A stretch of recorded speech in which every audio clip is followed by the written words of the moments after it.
I recently was lucky enough to work as a background actor for The Devil Wears Prada 2.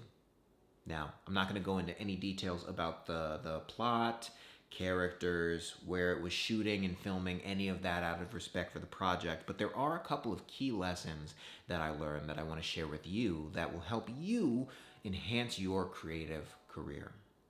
Number one, it was chaos. Beautiful, controlled chaos, but chaos nonetheless. There were hundreds of people on set that day. I was probably one of 300 background actors who were on set that day, both union and non-union. It was a chaotic, beautiful, messy experience. Caroline and Beba, two of the PAs, absolutely lovely, incredible. Want to give you guys both a shout out.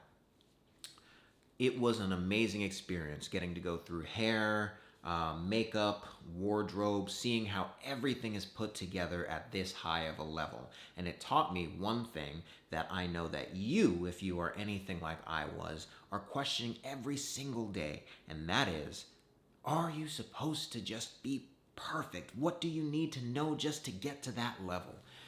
Well, you can live comfortably in the fact that there is no perfection. I mean, there were moments that were chaotic in the best of ways. And like I said, I'm not going to go into any high level details about what specifically that chaos was out of respect for the project, the filmmakers, the cast and the crew and the project itself. All I will say is that there was no perfection. And in that chaos came the beauty of the creative end result. That's number one. Number two, it took a team. It took a team of people, each with their own expertise. The cinematographer, the director, the writers, the actors. I got to work next to, essentially, Anne Hathaway. We'll talk a little bit about that when we come to the acting portion of what I took away from this. But there were things that were happening on set that I didn't even understand, and I got a chance to, as a curious individual who wants to be, who is a budding, who's working as a filmmaker, got to ask. For example, they were wetting down the sidewalk after each and every take. Why are you doing that? It looks better. It looks better when there is reflections on the sidewalk, when it's glossy and when it's wet. So they were wetting down the sidewalk between each and every take. Positioning the background actors so that they are actually in the view of the camera, obviously. And the smallest details that don't go unnoticed when you are working with a team of experts. And it doesn't even have to be experts. It can be a team within your network. As they were filming, they were getting coverage on Anne's scene partner. And in the background, there was a screen, and that screen had a highlight that was on it that was being picked up by the camera that one of the first ADs noticed and went over and fixed. Those little tiny details that made the whole end result. It took a team and it took a village. That's number two. Number three, this is the most important part for you, as it was the most important part for me. When it came to working with Anne, or beside Anne, I was so close that I got to hear every single line. And first and foremost, this is a timely procedure. Take your time. There is no such thing as quick.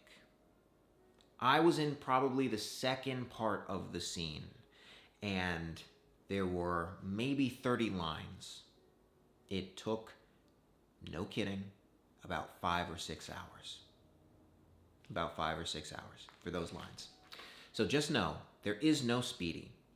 Do it right the first time so that you don't have to recreate circumstance to try and do it again. Now, specifically about the performance, there was a confidence, a carelessness that came from not just not caring, but that came from true understanding of what you are doing in that moment and being connected to the work that led to the delivery of each and every one of those 30 takes to be effortless, free-flowing, conversational, and the most important, true and real.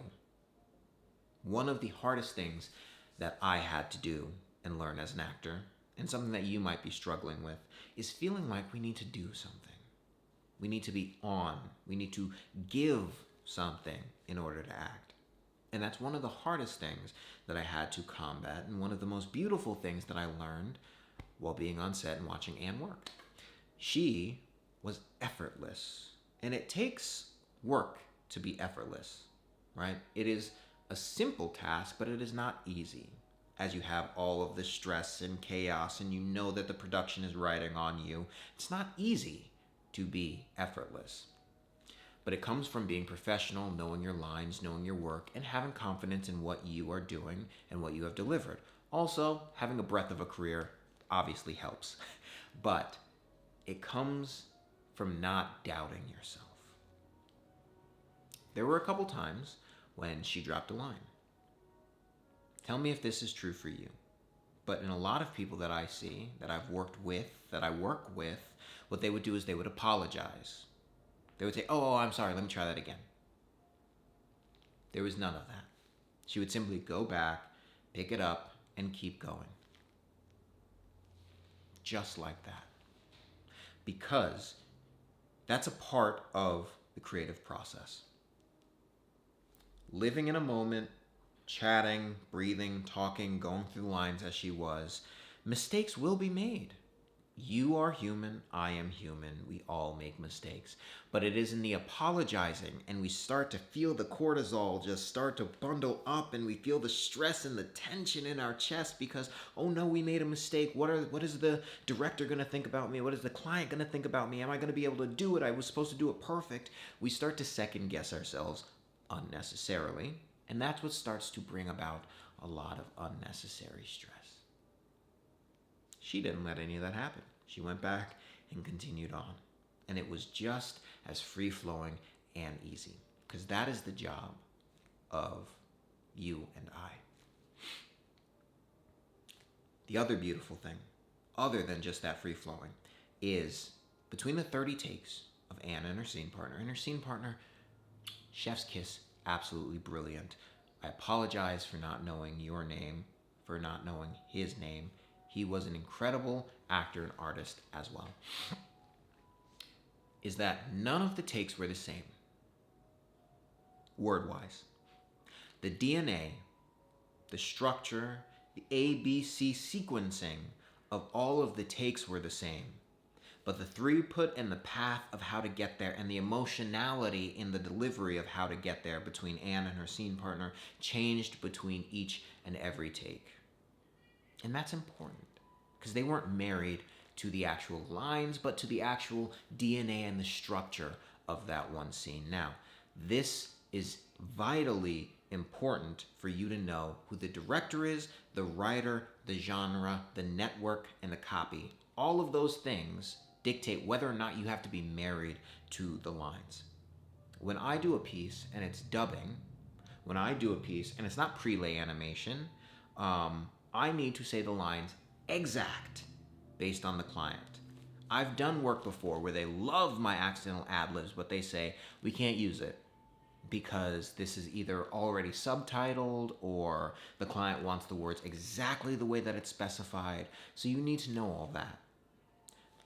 But the takeaway was, those ad-libs did not exist outside of the world of, oh, let me add in this line here because I know that it is witty and it's funny. No. The entirety of the piece, essentially, emotionally and text-wise, was an ad-lib. You hit the points that you needed to hit to get the structure of the scene and the script and the point across, but it all was essentially ad-libbed. And there were points of genuine comedy and there were points of genuine reflection that came up at different times in different points and for different reasons because of each of those different takes. And it was brilliant to watch. So just know, one of the biggest takeaways for you today, hopefully that it was the same for me, is that if you get the opportunity to work background on a production, I hope that you take that opportunity. Not all of them will be this informative, and you won't always get a chance to watch a high-level actor or actress in their zone, but you will always have a chance to learn. I got a chance to watch the PAs, and I got a chance to watch their iPads as they were filming on Ari, Alexa. I think they were 35s. I'm not sure what exact camera that they were using. And I'm not going to divulge the lenses that they were using because I'm not sure, once again, out of respect to the actual production itself. I don't want to divulge any information early, but I got a chance to see, as they were filming, their wide angles, their tight shots, their mid shots, as they got a chance to film what they were actually filming in the scene. I got a chance to look and see how they were structuring the lights in the set, how the not the grip, he's not an audio engineer, but how the guy who handles sound, excuse me, my mind is going a million miles a second at the moment, how he was actually micing for both of them, how they got to deliver their performances, how the cinematographer was capturing the separate angles, how they were making sure that everything was all set in the scene and crafting the ambiance, how the director was leading them to make sure that their ad-libs were not too far out so that they still got what they needed in that edit, how they were actually weaving through the scene, and how everything knit together. And that's an experience that I will be able to take to my projects to have more confidence when I am hosting and working and directing and acting and shooting a project. So if you get the chance, please take it. Yes, it's nerve-wracking having to work with strangers and talk to people you don't know and do all this, and I had to travel down to the city and all da. But it is an experience that is going to inform my work for years to come. So if you get the chance, hope that you do it. Thank you so much for joining. I'll catch you in the next video.